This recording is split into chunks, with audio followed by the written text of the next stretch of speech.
Assalamualaikum warahmatullahi wabarakatuh. Jumpa lagi dengan saya di channel Korean Chong, dan kali ini kita akan unboxing sebuah smartphone yaitu Infinix Note 50 Pro, Note 50 Pro. Yang ini menurutku keren banget sih kalau dibanding dengan di bawahnya. Ada yang Infinix Note 50 biasa, itu saya saranin yang ini aja sih. Tapi kalau budgetnya agak cukup ya nggak apa-apa, itu juga keren. Cuma ini ada kelebihan yang nggak ada di versi biasa.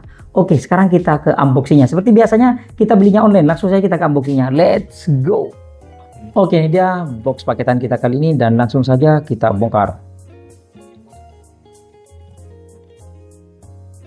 Dan ini dia yang kita beli, yaitu saya belinya Infinix Note 50 Pro yang versi Pro ya, bukan Note 50 yang biasa tapi yang Pro. Dia keunggulannya ada di sini, internalnya sudah 256 GB, RAM-nya 16 GB, sebenarnya 8+8. Ada Honor King. Di sini ada sound by JBL. Ini 90 watt, 30 watt, wireless banget. One tap Infinix. Oke. Bagian kanan kiri garansinya 12 bulan. Oke, di sini selling pointnya langsung saja kita bongkar ya. Oke, di dalamnya ada sini box lagi, dan di sini box kecil yang isinya wireless magnetic charge. Oke, kita buka wirelessnya dulu. Nah, kayak gini dapatannya. Di sini ada boxnya, kita buka. Yang saya ambil ini yang varian titanium grey. Titanium grey. Oke, nggak masalah. Mau titanium apa? Dan di sini ada smartphone-nya, kita taruh dulu. Ada partisi. Ada bundling kartu smartfriend. Ada card SVIP card. Ada kayak KTP gitu, SIM card. Dan dia bahannya kayak plastik tapi kayak aluminium. Di sini ada buku panduan singkat, ada tempered glass juga, dan di sini ada hard case. Hard case-nya itu keren, ada magnetiknya juga. Oh, ini fungsinya buat nempelin ini ya, buat nempelin charger, wireless chargernya. Karena kalau ke smartphone-nya itu biasanya nggak nempel kayak kemarin tuh. Dan di sini ada kabel charger sudah Type C, dan di sini ada kepala charger yang sudah 90 watt. Dan di sini ada SIM tray ejector. Dan mungkin ini aja yang kita dapetin kalau kita beli Infinix Note 50 Pro. Oke, dan sekarang kita beresin barang-barang ini dulu. Dan sekarang kita ke smartphone-nya. Kita buka, plotin kayak gini. Oke, keren guys. Wow, desainnya mantep banget. Desainnya ini kok kayak mirip Samsung S2 berapa ya?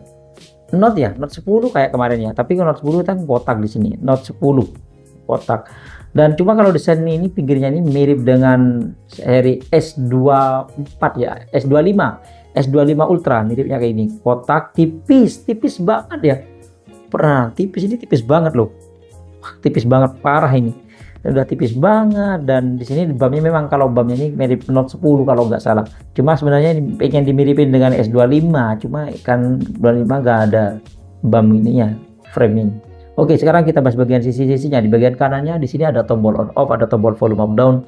Bagian atasnya di sini ada AR blaster, ada mikrofon, dan juga ada speaker ya. Dan di sini ada garis antena. Frame-nya berarti sudah menggunakan aluminium ini. Dan frame bagian kirinya juga ada garis antenanya. Bagian bawahnya di sini ada SIM tray yang modenya sandwich bagian 2, dual SIM. Dan di sini ada mikrofon, colokan charger Type C, dan juga garis speaker. Ada garis antena juga. Dan sekarang kita nyalakan.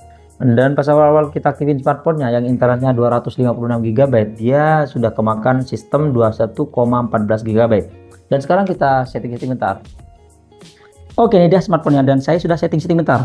Kalau kita lihat dari bezelnya ini tipis banget. Sudah mirip HP-HP flagship. Apalagi frame-nya sudah menggunakan aluminium. Ada garis antenanya gini. Mirip HP flagship. Udah tipis, desain cakep. Pokoknya mantep banget. Dan sekarang kita bahas bagian variannya dulu. Ini variannya sampai saat ini cuma ada satu varian ya. Mungkin ada varian lain mungkin. Ini varian RAM 8GB, internal 256 GB yang dijual dengan harga 3.199.000. Saya dapetin ini cuma 2.900.000 ya. Gokil sih. Dan mungkin yang varian RAM 12GB nanti nyusul sekitaran 2,5 mungkin ya. Oke, dan sekarang kita bahas bagian varian warnanya. Ini warnanya ini ada 3 varian warna. Ada titanium grey, accent purple, dan shadow black. Dan sekarang kita bahas di bagian bodinya. Bodinya ini menggunakan plastik dan frame-nya sudah menggunakan aluminium ya. Makanya dia ada beberapa garis antenanya, mantap. Dan dia juga memiliki IP64 yang tahan percikan air dan juga debu ya. Kena air biasa standar lah.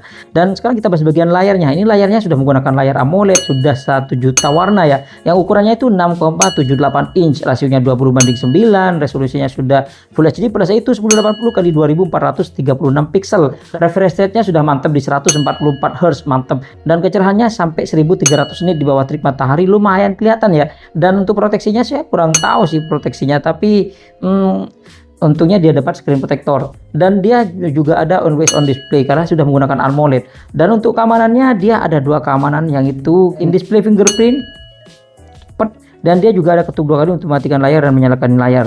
Oke, dan juga ada face unlock-nya. Oke.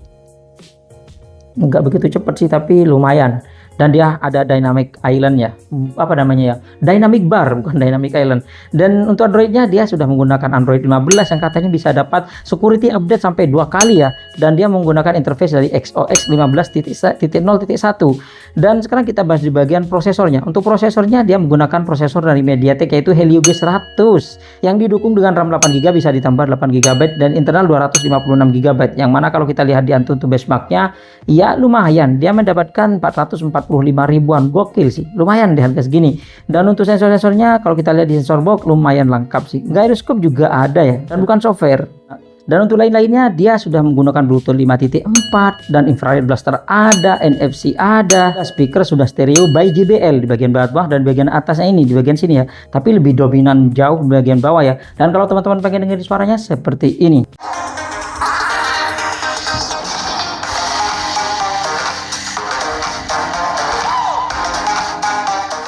Dan sekarang kita bahas bagian baterainya. Baterainya sudah berkapasitas 5200 mAh yang didukung dengan charger 90 watt ya, dan nirkabel atau wireless itu 30 watt, tapi bawaannya cuman 20 watt doang ya. Kayaknya masuknya cuma 18 watt doang ya. Katanya diklaim dari 100% sampai 100% cuma waktu udah 44 menit. Dan ketika kita coba buat nonton YouTube selama 1 jam, dia baterainya berkurang 6%. Lumayan irit, yang lainnya sudah 8%, ini lumayan irit ya.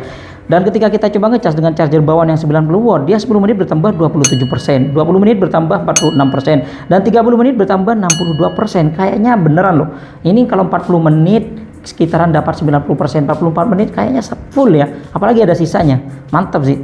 Dan sekarang kita bahas bagian kameranya. Di bagian belakang ini ada 3 kamera sih kayaknya. Kamera utamanya dia beresolusi 50 megapiksel aperture f1.8 wide, ada OIS-nya, dan 8 megapiksel aperture f2.2 ultra wide, dan satu lagi itu katanya flicker sensor ya. Dan ini pertama kali saya unboxing Infinix yang ada ultra wide-nya. Cakep. Dan untuk kamera depannya dia beresolusi 32 megapiksel aperture f2.2 wide. Dan sekarang kita lihat di setting kameranya. Di sini ada 1 kali 0,6-nya. Keren sih, masih terang ya. Dan di sini kalau kita ngezoom dia sampai 10 kali ya. Oke. Dan di bagian atasnya di sini ada ini filter kayaknya cahaya. Dan di sini ada timer, cap air, kisi pengaturan, penangkap gerakan, keren sih, fokus AI. Dan di sini ada mode videonya ngerekamnya bisa sampai 1080p 30 fps, yang ini stabil loh. Ini stabil, bisa diaktifkan loh. Sebelumnya nggak pernah aktif kalau 60 fps. Ini bisa stabil, tapi kalau 2K itu nggak bisa stabil ya. Keren sih, keren. Ultra wide-nya juga bisa 1080p, nggak bisa ya. 60 nggak bisa kalau yang ultra wide. Oke. Dan di sini ada mode vlog, ada mode AI cam, ada mode portrait, ada portrait jalanan. Di sini ada super malam, lainnya gerak lambat, ada selang waktu, ada video ganda, ada portrait AI kick, ada AI shop, ada pro, ada panorama, super makro, dan dokumen. Video gandanya kita bisa lihat kayak gini, rekamannya bisa gonta-ganti kayak gini atau kecil kayak gini ya. Ini bisa dipindah-pindah, keren. Dan bisa dipindah-pindah kayak gini, keren sih. Dan untuk perekaman video dan hasil fotonya kita akan tes di ruangan terbuka. Let's go. Oke, ini dia perekaman kamera belakang dari Infinix Note 50 Pro ya. Kalau kita lihat di layar, adem banget ya. Adem banget. Kita coba buat ngezoom dia sampai 10 kali. Kita coba jalan. Kalau OIS dia biasanya nggak goyang-goyang ya. Walaupun di zoom maksimal. Kalau OIS biasanya sudah ketar-ketir guys. Kita coba putar ke wajah dan kita coba buat lari. Sestabil apa dia guys? Oke, bagaimana teman-teman? Ini saat ngerekam ternyata di belakang itu ada tanda merah ya, jalan, keren. Atau ini dia yang menggunakan 60 fps, tapi kok gak stabil ya. 60 fps nya kok kayaknya stabil. Kita coba buat lari. Loh, gokil loh kalau stabil beneran. Dan ini dia perekaman kamera belakangnya kalau menggunakan 2K sudah enggak stabil ya. Dan ini dia perekaman kamera ultrawide nya. Wis, keren loh, stabil banget. Ini pertama kali saya nyobain ultrawide dari Infinix ya. Kita coba buat lari, karena sebelum-sebelumnya hanya ada di versi Zero. Yang screen note nggak ada ya, 3 juta ke bawah nggak ada. Keren sih, teman-teman bisa lihat sendiri sih untuk kestabilan suara dan juga warnanya. Dan ini dia perekaman kamera depan dari Infinix Note 50 Pro. Wih, stabil banget guys. Bisa di zoom nggak? Oh bisa, kamera depannya di zoom 2 kali. Kita coba buat lari. Wih, di layar stabil banget guys. Wah, ini gokil sih kameranya. Tapi agak overexpose kalau di cahaya yang terang kayak tadi itu ya. Dan ini dia perekaman kamera depannya menggunakan 60 fps. Wih, ada peningkatan loh. Dia kamera 60 fps nya stabil kamera depannya. Wih, keren, mantap. Dan ini perekaman 2K kamera depannya ya. Dan Infinix ini juga ada video bokehnya, tapi di layar suara saya itu delay ya. Entah hasilnya ya. Kamera belakangnya juga ada video potretnya atau video bokehnya ya, mantap. Dan ini dia perekaman kamera depannya dan kamera belakang dual videonya ya. Dan lumayan stabil. Dan ini bisa dikecilin dan dibesarin. Kecilin misalkan, dibesarin, keren sih. Ini software yang menurutku paling penting saat kita bikin konten ngevlog ya, atau video kayak gini ya. Tapi kalau ngerekam gini bisa pindah nggak? Oh bisa guys. Ih, kayak di Motorola. Bisa dipindah, ditaruh tengah kayak gini atau kita kecilin. Nah, kita pindah. Wah, mantap mantap. Nah, mentok segini ya. Oke, ini dia perekaman kamera belakang dari Infinix Note 50 ya Pro.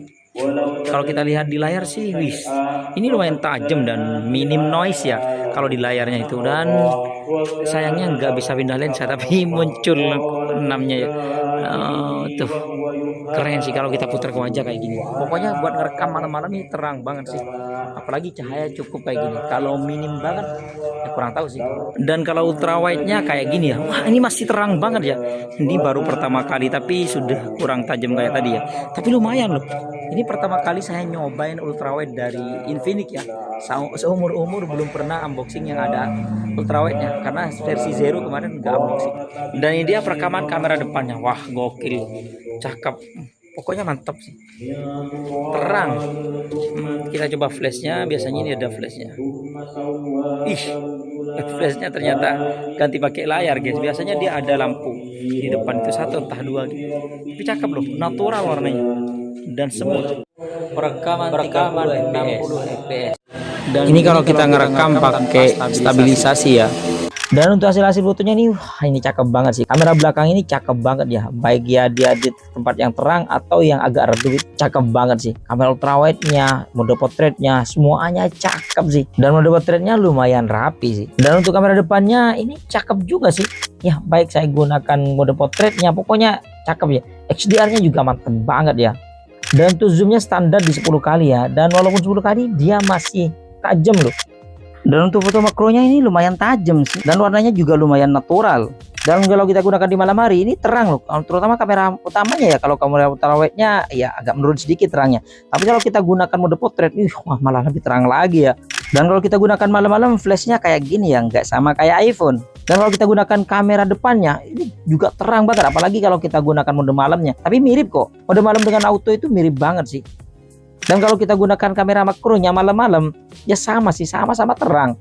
Dan minim noise juga ya. Dan kalau kita gunakan di tempat yang agak gelap, ini lumayan membantu mode malamnya ya. Baik kamera wide-nya, ultrawide-nya cukup membantu. Lebih terangkat ya, lebih terang.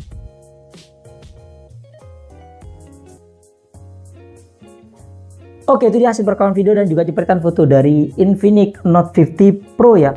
Tapi belum 5G ini. Kalau kita lihat dari desainnya, pokoknya ini cakep banget sih. Dan walaupun tipis-tipis ini bobotnya agak berat sih. Ya agak berat ya, kenapa? Karena dia pakai aluminium. Oke, sekarang kita bahas bagian kelebihannya dulu. Ini kelebihannya sih banyak ya. Banyak banget, sudah saya rangkum ini banyak banget. Yang pertama dia sudah AMOLED. Yang kedua sudah in display fingerprint. Yang ketiga refresh rate-nya sudah 144 Hz. Yang keempat dia ada dynamic bar-nya. Yang kelima dia ada AR blaster. Yang keenam dia ada OIS-nya. Yang ketujuh dia ada ultrawide-nya. Yang kedelapan bisa dual video dong. Yang kesembilan dia ada heart rate-nya atau detak jantungnya. Kita bisa ngetek detak jantung kita di bagian sini ya. Di aplikasinya itu ada. Yang kesepuluh dia ada AI-nya ya. Helio G100 ini yang diandelin ada fitur AI-nya ya. Lumayan oke menurut saya, lumayan rapi. Yang ke-11 dia frame-nya sudah menggunakan aluminium dong. Kayak HP-HP flagship, cakep sih. Nggak ada yang pakai aluminium di bawah 3 juta. Yang ke-12 dia baterainya sudah 5200 mAh yang cukup awet. Yang ke-13 dia chargernya sudah 90 watt, ini ngebut loh. Yang ke-14 dia sudah ada wireless chargingnya. Yang ke-15 dia ada mode blurnya. Cuma kalau kita bahas bagian kekurangannya cuma 3 aja sih menurut saya. Yang pertama masih Helio G100. Yang kedua nggak ada jack audio 3,5 mm nya dong. Yang ketiga dia belum 5G. Ya itu aja sih. Karena brand-brand lain di harga segini, bahkan Motorola itu harganya cuma 2,2 jutaan sudah 5G loh. Cakep sih. Cuma kita tegasin aja sih, ini keren banget sih di harga segini. Alhamdulillah sekarang sudah dikasih ACE ya di 60 fps nya. Walaupun belum 2K, tapi nggak apa-apa. 60 fps ada stabilisasinya atau ACE nya itu sudah oke sih. Sini sudah upgrade, banyak upgrade-nya. Ini recommended banget ini. Dan juga nggak ngembun ya. Kemarin Redmi ngembun loh. Redmi Note 14 ngembun, Poco X7 ngembun, entah kenapa. Oke, mungkin di sini aja sih unboxing kita kali ini. Terima kasih buat teman-teman yang sudah mampir di channel kami. Jangan lupa yang baru berlangganan silahkan tekan tombol subscribe. Kalau suka di like, kalau nggak suka diabaikan saja. Sampai jumpa di video unboxing berikutnya. Assalamualaikum warahmatullahi wabarakatuh.